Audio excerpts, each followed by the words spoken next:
This is FD Talks, a brand new podcast series by Funeral Directors Life, where we explore ideas, insights, and solutions for serving families in a rapidly changing marketplace.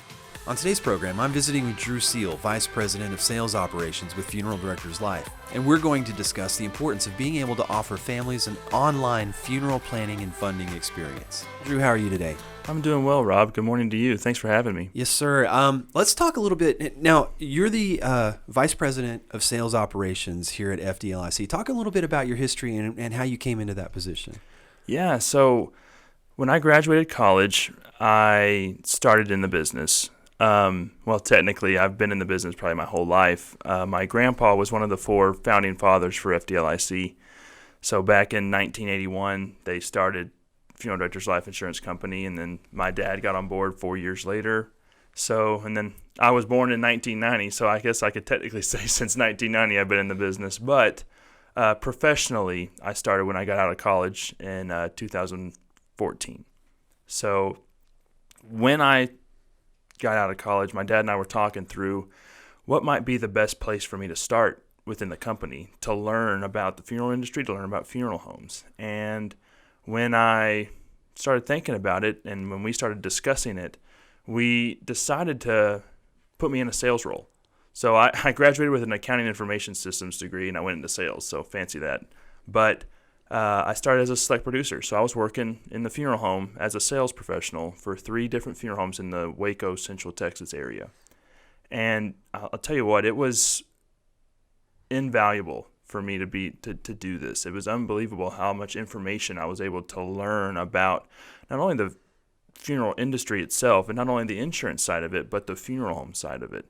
I met with countless families, and I also worked some funerals. So it was an incredible experience for me to learn what funeral directors do on an everyday basis and really grow an appreciation for them as well as just anybody that's in the funeral industry. Drew, talk to me a little bit about sales operations. I think you come from a perspective that's not unlike what we're seeing with funeral homes today. Today we are really reaching out more to the next generation of funeral director, and to me you're also kind of representing Sure. the business side of the funeral industry and the next generation there. So talk to me a little bit about what sales operations has become in terms of technology and things like that. Just looking at other industries and trying to figure out what's next for the funeral industry and what should we be working on that's big for the funeral industry by looking at other industries, because there's no secret that the funeral industry lags behind a little bit when it comes to technology.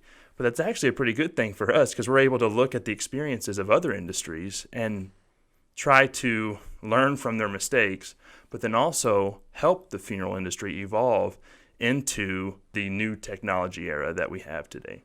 What's new? What are you working on? What's going on? What's the newest thing? So the newest thing that we're working on right now is called Arrangement Guide.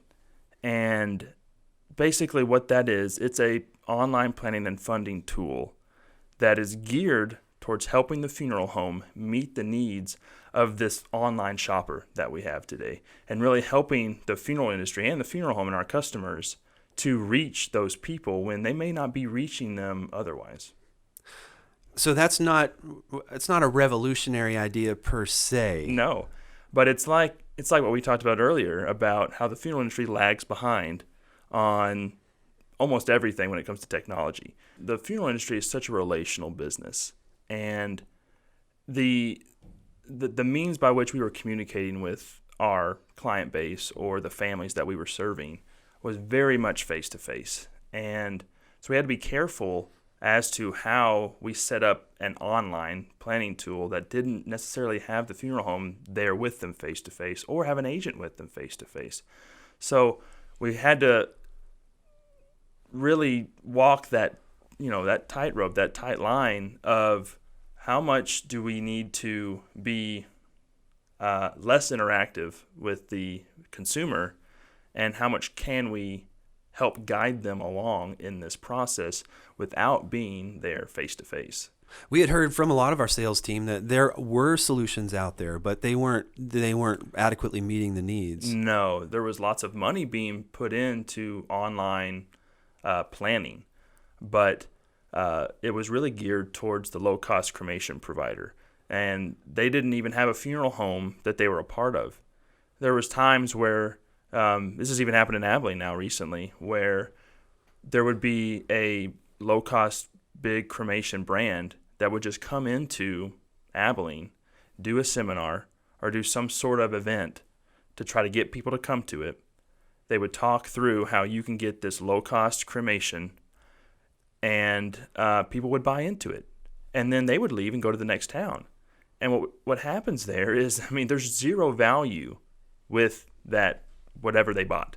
It's literally just, here's a cremation, here's what's going to happen. We're going to cremate the body, and then you figure out what to do with the rest of it. So there's zero service in that, zero value in that, and it's a race to the bottom. And it's just not the way we want the funeral industry to be looked at.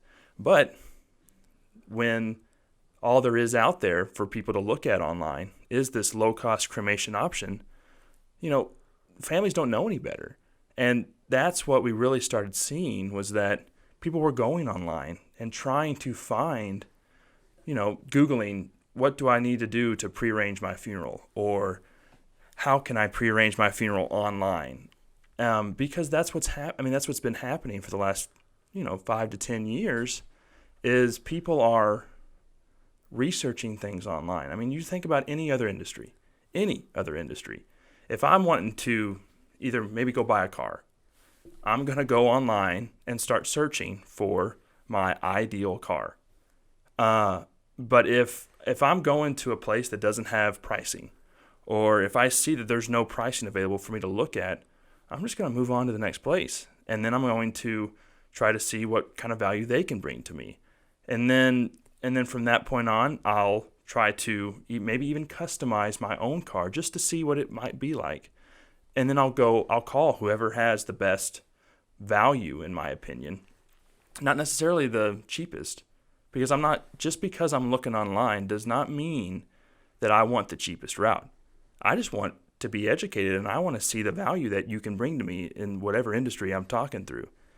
And that's where we saw a gap in the funeral industry, was there wasn't an option out there to provide the value and the services that we feel a funeral home should give to families.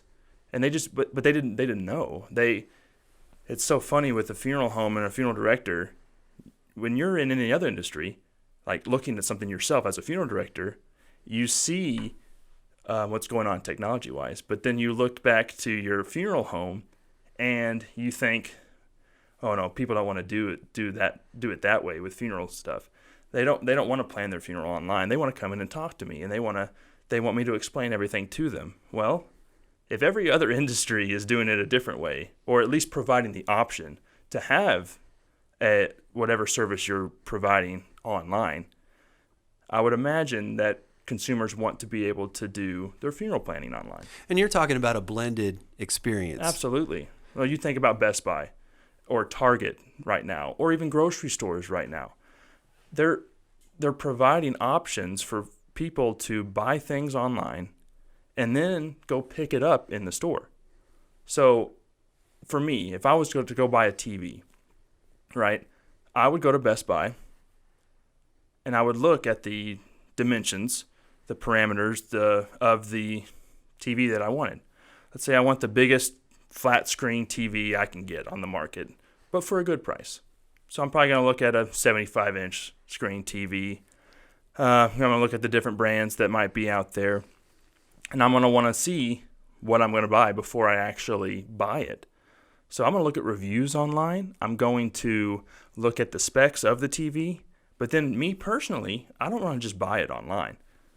I'm going to go into the store, look at it for myself, envision it on my fireplace, really on that nice brick fireplace, right? And just envision watching the Super Bowl on it or something. So I want to go in and see that, and then maybe even talk to somebody that knows more about it, and I can meet with them face to face before I buy it. And then when I'm in the store, I'll buy it and then I'll take it home. So that's what you're talking about there, is that blended experience that can very easily happen in the funeral industry too. And And what I like about the arrangement guide product is that transfer can take place at almost any time during the process. Absolutely. Once the family has engaged and they've gone as far as they're comfortable going on their own, they might at that point, contact the funeral home. Or what else can they do? I mean, they can actually, can they go and completely plan and even fund their funeral? Yeah, absolutely. The beauty of our product is you're able to start with education first. We have knowledge-based articles on pre-need, on the value of different funeral options, and different FAQs on frequently asked stuff on funerals and what other people are asking about. We have all of that available on our tool. But then they're able to then start the planning process. And then from that point, if they're comfortable, they can continue on in that process, put down their payment information, put down how they want to pay for it, if it's over a couple of years to go ahead and pay for that funeral, and then go ahead and sign the contract right then and there. And then it comes to us electronically as if they were with the funeral home. And then we're able to go ahead and process that contract, and it's fully funded and paid for. So they are able to go ahead and do that because we are the insurance company. And we're able to offer a funded option, not just a planning option. The way that we had seen this done by these low-cost providers, I think what we had seen, and I'd seen some of those, especially the ones here in Abilene, they demonize the funeral home aspect of things. And what they do is they almost disintermediate the funeral home and the funeral director completely out of the equation with this other business formula that is, like you said before, of no benefit to the families other than the fact that it gives them a sense of maybe they have things taken care of. But I think there was a danger there that you guys wanted to avoid. Well, it gave them a false hope that they had everything taken care of, right? They thought, oh, this is paid for and it was cheap. Like, how could it be this cheap? And how can it, it's like a fairy tale. How could I have all my things taken care of at this price? And in reality, it was a lie. I mean, you can't do all the things you would want to do at the end of life, or especially for your family, at $495 or whatever that they were offering that cremation price at. They were really just trying to, it was law of numbers for them. If they could get so many people to give them $495 cremations, then they make money off of that. And that was their goal, was to make money and was to make a profit. It was not to help the families and serve those families like funeral homes do. But like you were saying, they were shedding a bad light on the funeral industry, or trying to say, they're not going to offer the value that you want. Let us do this part, and then you can go handle it with other people. And that just was upsetting to us, essentially, because that was not providing what we believe a family should be provided at the time of need when they've lost a loved one. It's almost a double-edged sword, because yes, you do want to be able to provide something of value for families, and you don't want to disintermediate the funeral home. But I think what you didn't want was for the standard brick and mortar funeral home who've been serving families for generations, and you didn't want them to be left behind simply because they didn't have an online planning option for families. Yeah, that was again another reason why we wanted to offer this, was to help our brick and mortar funeral homes compete with these low-cost cremation providers. Because what was happening, Rob, was people were researching things online, just like they've done in every other industry. They were looking for pre-planning funerals or funeral plans online. And all they were seeing were these low-cost cremation providers that were trying to market in their community. They weren't seeing a regular named brand funeral home that they've been served by for generations. They weren't seeing that because the funeral home was not offering that option online. So they were just gravitating towards whatever option that they could find online. And they saw that maybe there was a seminar coming up by this low-cost cremation brand. So they went and saw it. And then they got sold the pile of stuff that we don't want it to have happen, right? Right. And we wanted to provide that option for them to compete with that, but to also help them know that we were going to provide value to the family and education. Because it's so important to educate a funeral consumer these days because, again, most of the information that has been out there online was towards a negative light to the funeral home because these low-cost cremation providers were marketing so heavily in different areas about disintermediating the funeral home in the funeral industry and bringing themselves into the equation so that they could get them to buy these cremation packages that were promised to have all the different value that the funeral home brought, when in reality it didn't come anywhere close. So, Drew, I know that you've talked about several statistics. I mean, even more so probably now than ever about online transactions. But, I mean, what kind of information do you have that's been fueling this? Yeah, so I was doing some research on online shopping just to say, look, I mean, is this just a fad or are we going to continue to have online shopping forever? And, you know, you and I know that answer, but with all of our funeral home clients, yes, it's going to continue and it's going to get bigger. One of the statistics I saw was on this article on Oberlo that shows that in the U.S. there are close to 230 million that shop online. So that, and then the statistic goes on even further to drill down into that. It says that 25% of adults in the U.S. carry out online purchases at least once a month. So it's everywhere, and it's just gravitating more and more to online. And you hear funeral homes say, well, I don't want to put my prices online because I don't want them to just take my prices and then go somewhere else and try to get a discount on that. But what a lot of them don't realize is that's already happening, and you're just not in the equation because they're going to look online and say, okay, where are funeral plans or funeral homes online that I can go look at? And if you don't come up on that, or if you're not offering any type of solution for families online, you're going to be taken out of the equation anyway. So why not have a fighting chance by having something online to be able to share with your consumers the value that you can bring to the table? Funeral directors are historically very much about that relational one-on-one with families, and you can't Absolutely. give a hug online. Yeah, you can't give a hug online, and I understand the tendency to think that if you just put your prices online and the numbers online, it's just all about the numbers. And that was one of the things that we tried to alleviate. One of those objections that we alleviated with our tool was providing more than just numbers, more than just the package price, more than just that, but offering a simple solution, which is what families want, but also that education and the value that we bring to the table, or for whoever that we're working with to bring to the table. So we're trying to help funeral consumers see the value of a funeral, especially online, because when they're searching for those things online, we want to be able to provide good information and good material to them so that they're not thinking that all there is low-cost cremation. So what are we learning so far in implementing this? What are we learning about online sales, and is it working? What sorts of relationships are being developed from this? Yeah, so it's definitely working, and we thought it would work, but you never know until you get out there and actually start offering it. I mean, we've had over hundreds of plans now that have been sold completely online, and we've slowly ramped this up, and we're expecting this to continue to grow because not only do you have to have this online, but you also have to be able to market it.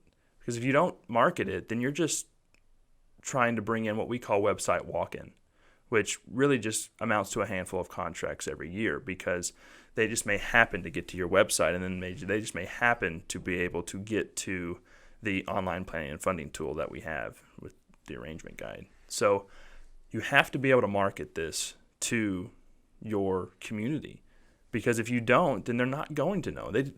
Consumers just don't know what they don't know. And unless you can actually shed some light on what you can provide to them, they're going to move on to somebody else because you're not giving them the perceived value that they want because they're researching it online. So you said hundreds of complete transactions online. Completely. What about other types of transactions? Like when we were talking about that blended experience, are you seeing lots of those too? Yeah, so we have seen with a few of our clients where people will get stuck throughout one part of the process, whatever part it may be, and they'll call the funeral home because we have that ability online where it's easily accessible to be able to contact either us in our help center or contact the funeral home directly and say, hey, I'm stuck in the package selection. What would you recommend? And that gives you the opportunity to say either helping them online or say, why don't you come into the funeral home and we'll finish the process face to face so that you may feel a little more comfortable that way and see what they say. And at least that gives them that blended experience that a lot of consumers desire. Did we have a success story recently that I remembered hearing? Well, so one of our beta clients had an interesting success story, I would say, happen. We got their tool all set up. Everything was ready to go. And then that weekend, after it was all set up on their website, everything like that, they got a call because someone was trying to plan their funeral online. So they went ahead and they did all their planning online. Well, that person passed away the next day. Now, when the family came into the funeral home that next morning, one of the funeral directors asked them, how did you find us, or why did you come to us? And they said, well, the only reason we used you was because we found you online. And it was like they were sold from then on out because it's true. I mean, you said earlier that sometimes it's not the best funeral home that wins, which is sad because that's what we want. We want the best funeral home to win. But oftentimes that's not what happens. What happens is it's the funeral home that gets there first, or it's the company that gets there first, which is a sad reality. So Drew, as we wrap up here today, learned a lot of valuable information, but can you describe what success looks like with a funeral home using the arrangement guide? Yeah, Rob. Honestly, success is really having one of these tools, because if you're not offering this option to your families, you're missing the boat. And it's inevitable that families are wanting to plan and fund online. And if you don't have that option available, they're just going to go down the street or go to that low-cost cremation provider. So, in my opinion, success is having one of these tools. And what we're able to do from that is you're reaching a different demographic than you may not have reached in the past. There is this group of people that want to plan online, that want to just do everything online. And it's not that they're insensitive to the funeral industry or you as the funeral homeowner. They just want to be able to do it all online and have that convenience of doing it in their home. So again, the success to me is just having one of these tools available so that you can meet the needs of those online shoppers.